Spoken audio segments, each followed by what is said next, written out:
Hello listeners, welcome back to slow stories world అబ్బా. ఈరోజు మన ఛానల్ కోసం నేను రాస్తున్న కథ ప్రేమ చదరంగం పార్ట్ 39 అబ్బా. ఈ కథలోని ముందు భాగాలు ఇప్పటి వరకు చూడని వాళ్ళ కోసం కామెంట్స్లో లింక్స్ ఇచ్చానబ్బా. అలాగే ఛానల్లో అన్ని కథలకు ప్లేలిస్టులు కూడా ఉన్నాయబ్బా. కొంచెం సబ్స్క్రైబ్ చేసుకొని చూస్తూ కథ నచ్చినట్లయితే తప్పకుండా లైక్ చేసి కథ ఎలా ఉందో ఓ చిట్టి కామెంట్ రాసి చెప్పండి అబ్బా, మర్చిపోకుండా. మరి మనం ఈరోజు కథలోకి వెళ్ళిపోదామా? జయంతి దేవి ఇద్దరూ మాట్లాడిన మాటల వల్ల డల్లైన గమ్యను గౌరవ్ అతని ప్రేమతో మాటలతో కవ్విస్తూ చేతలతో గమ్యకు స్వర్గం చూపిస్తాడు. తన ప్లాన్ వల్ల తనే హాస్పిటల్ పాలైన జయంతి బాధతో ఏడుస్తూ ఎలా అయినా సరే గౌరవ్ని మళ్ళీ తిరిగి ఇంటికి తీసుకుని రమ్మంటూ దేవిని బలవంతం చేస్తూ ఉంటుంది. స్వీటీని హాస్పిటల్కి తీసుకుని వచ్చిన ధన తనకు ఏమైపోతుందోనన్న టెన్షన్తో ఆమె ఉన్న గది ముందు తిరుగుతూ ఉంటే అప్పుడే స్వీటీని ట్రీట్ చేసిన డాక్టర్ అతని దగ్గరికి వచ్చి, చూడండి, ఆమెకు చాలా రక్తం పోయింది, పైగా తన శరీరం మీద కూడా చాలా చోట్ల లోతైన గాయాలున్నాయి. అవి కొట్టినట్లుగా ఉండడంతో పాటు ఆమెతో ఎవరో చాలా దారుణంగా క్రూరంగా ప్రవర్తించినట్లు కనిపిస్తున్నాయి. ఇలాంటి పేషెంట్ని ఇక్కడ ఎలాంటి ప్రూఫ్స్ లేకుండా మేము ట్రీట్మెంట్ చేయము. ఎందుకంటే ఈ పేషెంట్కి ఏమన్నా అయితే మా హాస్పిటల్ మీద కేసు అవుతుంది. నువ్వేదో గొప్పింటి బిడ్డలా ఉండి వచ్చి రాగానే డిపాజిట్కి కౌంటర్లో 1,00,000 కట్టడంతో మా వారు వెంటనే నీ దగ్గర ఎలాంటి డీటెయిల్స్ని తీసుకోకుండా పేషెంట్ సిచ్యువేషన్ని చూసి డీటెయిల్స్ చెప్పకపోయినా వెంటనే జాయిన్ చేసుకున్నారు. కానీ నేను ఈ పేషెంట్కి ట్రీట్ చేసిన తర్వాత నాకు రిస్క్ ఎక్కువలా కనిపిస్తుంది. కాబట్టి వెంటనే తనను వేరే హాస్పిటల్కి తీసుకుని పోండి. ప్రస్తుతానికి పేషెంట్కి రక్తం ఎక్కిస్తున్నాం. అలాగే ఇప్పుడు అసలు ఈ పేషెంట్ కండిషన్ కూడా అంత సాటిస్ఫైయింగ్గా అయితే ఏమీ లేదు. అలా అని ఇప్పటికిప్పుడే చనిపోతుందని కూడా చెప్పలేం. కానీ చూడడానికి పేషెంట్ అయితే చాలా వీక్గా కనిపిస్తుంది. ట్రీట్మెంట్ని తట్టుకునే స్థితిలో కూడా తన బాడీ ఉన్నట్లు మాకైతే అనిపించడం లేదు. అందుకనే చెబుతున్నా, ఇలాంటి హై రిస్క్ కేసులను తీసుకుని మేము ప్రాబ్లంలో పడాలి అనుకోవడం లేదు అంటూ డాక్టర్ స్ట్రైట్గా స్వీటీ కండిషన్ ధనతో చెప్పడంతో ఆ మాటలకు ధనకు దిమ్మ తిరిగిపోతుంది. అలాగే అతనుకు పట్టరానంత కోపం కూడా వస్తుంది డాక్టర్ ఆమెను తీసుకుని పొమ్మనడంతో. కానీ అది అతని సమయం కాదని, పైగా తనకు తెలిసిన స్థలం కూడా కాదని కామ్ అవుతూ ఏదైనా ఎక్కువ తక్కువ చేస్తే ధన పరిస్థితి మరోలా ఉంటుందని అతనికి బాగా తెలుసు. అందుకనే తన ఈగోని పక్కన పెట్టి ఆ పరిస్థితుల్లో ధన, చూడండి డాక్టర్, మీకు ఎంత కావాలంటే అంత ఇస్తా, అలాగే మీకు ఏం కావాలంటే అది చేస్తా, కానీ మీరు చేయాల్సిందల్లా ఒక్కటే ఒక్క పని, తనను బ్రతికించండి ప్లీజ్, మీకు ఎలాంటి ప్రాబ్లం రాకుండా నేను చూసుకుంటా, ఇది నా ప్రామిస్ అంటూ చెబుతూ ఉన్నా సరే ధన దగ్గర నుంచి వస్తున్న మందు వాసనకు డాక్టర్ ఒక అడుగు దూరంగా జరిగి మరింతగా అతని మీద అతని మాటల మీద అనుమానపడుతూ ఆలోచిస్తూ ఉన్నాడు. అయితే అతను ఆలోచించడం చూసిన ధన మనసులోనే, డబ్బుకి ఈ లోకం దాసోహం, నువ్వేమీ దానికి అతీతుడివి కాదు అనుకుని నవ్వుకుంటూ చిన్నగా ఫోన్ బయటికి తీసి మనీ ట్రాన్స్ఫర్ చేస్తా, మీ అకౌంట్ చెప్పండి డాక్టర్ అంటూ ఉంటే డాక్టర్ మాత్రం ధనను కొంచెం సీరియస్గా చూస్తూ, చూడు మిస్టర్, నువ్విచ్చే 1,00,000-2,00,000 చిల్లర డబ్బుల కోసం నేను ఆశపడితే హాస్పిటల్కి నాకు బ్యాడ్ నేమ్ వస్తుంది. లేనిపోని చిక్కుల్లో నేను నా హాస్పిటల్లో చిక్కుకుంటాము.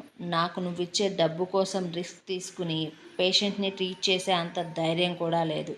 కాబట్టే చెప్తున్నా వినండి, మీరు ఎవరైనా సరే, మీ దగ్గర ఎంత డబ్బున్నా సరే, నేను నా హాస్పిటల్లో నీ పేషెంట్ని ఉంచడానికి అస్సలు ఒప్పుకోను.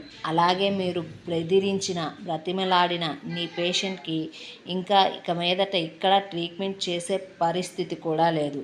కాదు కూడదు అంటూ ఇక్కడ గొడవ చేసి న్యూసెన్స్ని క్రియేట్ చేయాలని చూస్తే నువ్వే ఆ పేషెంట్ని పీక పిసికి చంపడానికి ప్రయత్నించావని, చావు బ్రతుకుల్లో ఉన్న అమ్మాయిని ఇక్కడికి తీసుకుని వచ్చి అడ్మిట్ చేసి భయంతో ఇక్కడి నుంచి పారిపోవడానికి చూస్తూ న్యూసెన్స్ క్రియేట్ చేస్తున్నావని నేనే కేసు పెడతా అంటూ చెప్పగా ఆ మాటలకు ధన కంగారుగా, అయ్యో డాక్టర్, అలాంటిదేమీ లేదండి, మీరు చెప్పినట్లుగా నేను తనను వేరే హాస్పిటల్కి తీసుకుని పోతా, ప్లీజ్ మీరు అంత పని చేయకండి. కానీ ఆ పేషెంట్ ఈ మధ్యలోనే తనకేమీ కాకుండా అంటూ డాక్టర్ ముందు ధన తన ఈగోని చంపుకొని నసుగుతూ ఉంటే డాక్టర్ ధన మాటలను అర్థం చేసుకుని, చూడు మిస్టర్, తనకు కావాల్సిన ఏర్పాట్లను నేను చేస్తా, నేనే మా హాస్పిటల్లోని అంబులెన్స్ని రెడీ చేపిస్తా, మీరు అందులో తనను తీసుకుని పోండి, మీకు తెలిసిన లేదా మీరు చెప్పినట్లు వినే హాస్పిటల్కి అంటూ చెప్పి అక్కడి నుంచి వెళ్ళిపోయాడు.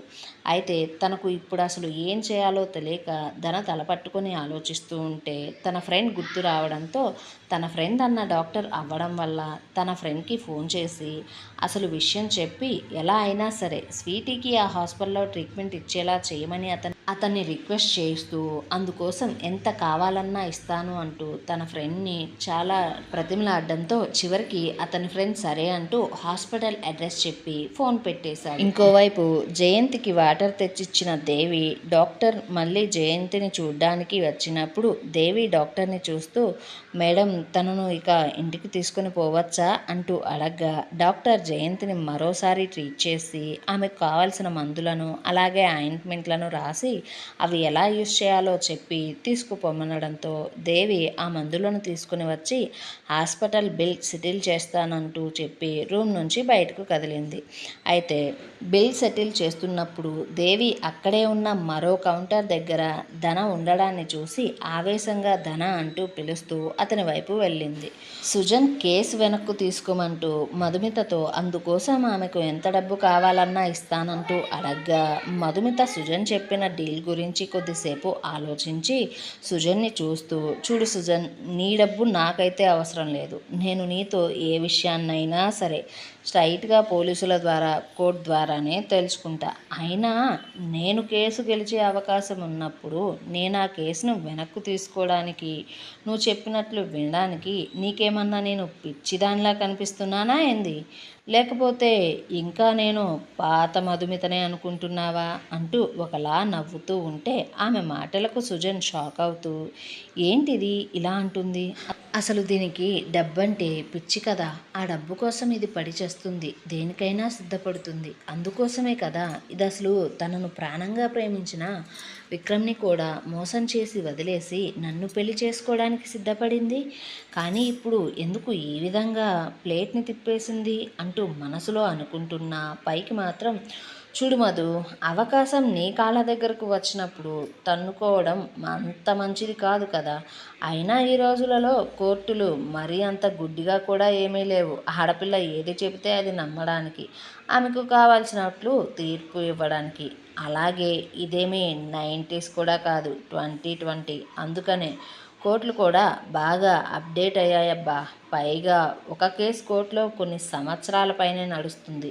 ఈలోపు నాకు పెళ్ళై పిల్లలు కూడా పుడతారు. పోనీ నువ్వేమన్నా తారుమారు చేసి నాకు ఫాస్ట్గా శిక్ష వేయించాలని చూస్తే నేనేమన్నా చేతులు కట్టుకొని కూర్చునే చేతగాని వాడిలా అనుకుంటున్నావా ఏంటి? అసలు ఇంతకీ మధు, నువ్వేం చెప్పి కోర్టులో నాకు శిక్షణ ఇప్పిస్తావో చెప్పు. అయినా ఆ మాటకు వస్తే నేను నీకు చేసిన మోసాన్ని నిరూపించడం కన్నా నువ్వు నాకు చేసిన మోసం నిరూపించడమే నాకు చాలా సులభం. అయినా నువ్వు చేసిన తప్పును నిరూపించడం నాకెంతసేపు చెప్పు మధు.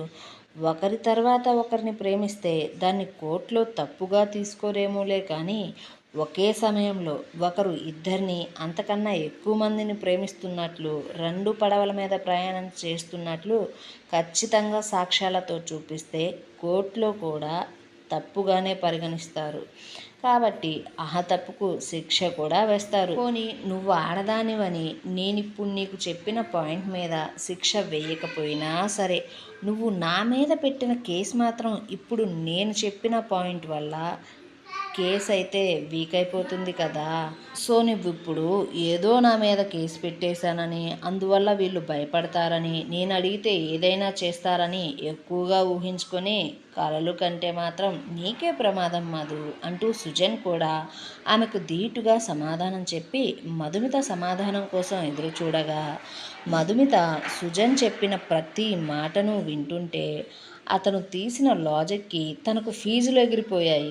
దాంతో ఆమె ఆలోచనలో పడితే సుజన్ తన పాచిక పారినందుకు హ్యాపీగా ఫీల్ అవుతుంటే ఆ సంతోషం అతని ముఖం మీద కనిపించనివ్వకుండా చూసుకుంటూ చూడు మధు, నేను ఇప్పుడు చెప్పిన విషయం నువ్వు ఆలోచించి ఒక నిర్ణయం తీసుకో.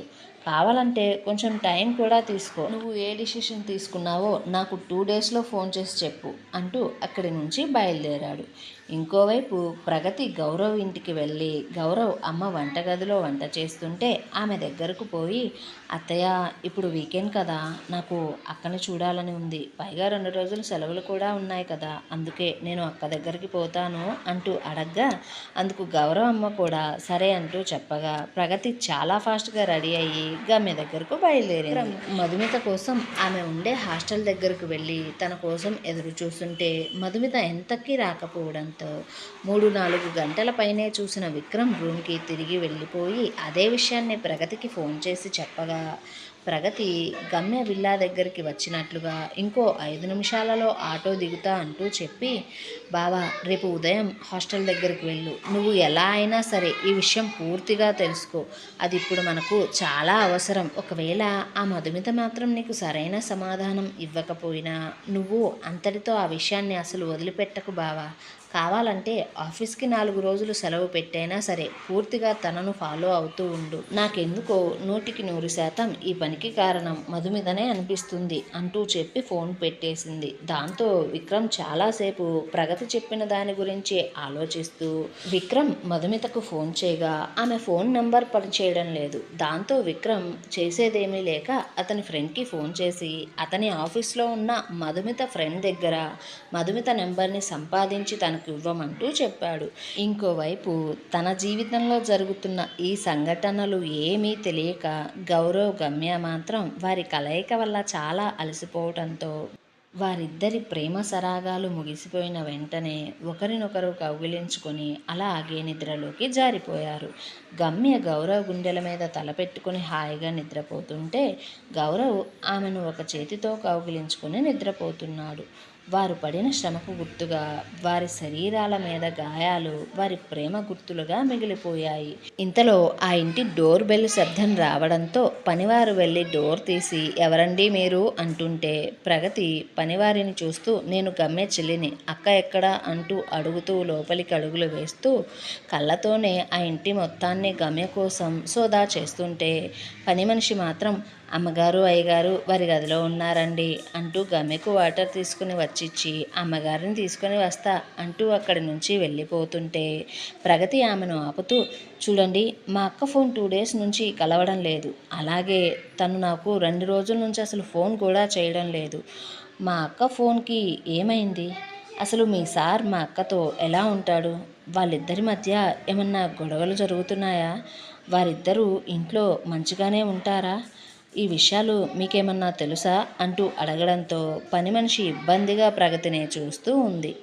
ఇంకో చోట రాత్రి ఎప్పటికో సిటీ మొత్తం బలాదూర్ తిరిగి హాస్టల్కి వచ్చిన మధుమితకు తన కోసం విక్రమ్ హాస్టల్ దగ్గరికి వచ్చి 3-4 గంటల పైన ఎదురు చూశాడు అని తెలియడంతో ఆమెకు మనసులో కంగారు మొదలైంది. తన స్వీటీని తన ఫ్రెండ్ వాళ్ళ అన్న హాస్పిటల్కి తీసుకుని రాగా ఆమెను చెక్ చేస్తున్న డాక్టర్ షాక్ అవుతూ ఆమె వైపు క్షుణ్ణంగా చూస్తూ, ఈమెను ఎవరు తీసుకొని వచ్చారు, అలాగే అసలు ఈ పేషెంట్ గురించి ఏమని చెప్పి జాయిన్ చేశారు అంటూ పక్కనే హెల్ప్ చేస్తున్న నర్స్ని కోపంగా గట్టిగా అరిచినట్లు అడిగాడు. ఏమండు అసలు ఇంతకీ స్వీటీ ప్రాణాలతో ఉందా లేదా పైకి పోయిందా, అసలు దేవికి ధన ఎలాంటి సమాధానం చెప్పి ఆమె చేతుల్లోంచి తప్పించుకుని ఉంటాడు, ప్రగతి తన అక్కను మధుమిత వేసిన ప్లాన్ నుంచి బయటకు తీసుకుని రాగలదా, ఆమె గౌరవ్తో నిజం చెప్తుందా లేదా గౌరవ్కి తెలియకుండా డీల్ చేస్తుందా, జయంతి అనుభవిస్తున్న బాధకు దేవి గమ్యకు ఎలాంటి శిక్షను విధించబోతుంది, ఈ ప్రశ్నల సమాధానం కోసం మన ఛానల్ని సబ్స్క్రైబ్ చేయండి, ఈ వీడియోని లైక్ చేయండి, కథనం ఎలా ఉందో కామెంట్ చేసి చెప్పండి అబ్బా కొంచెం.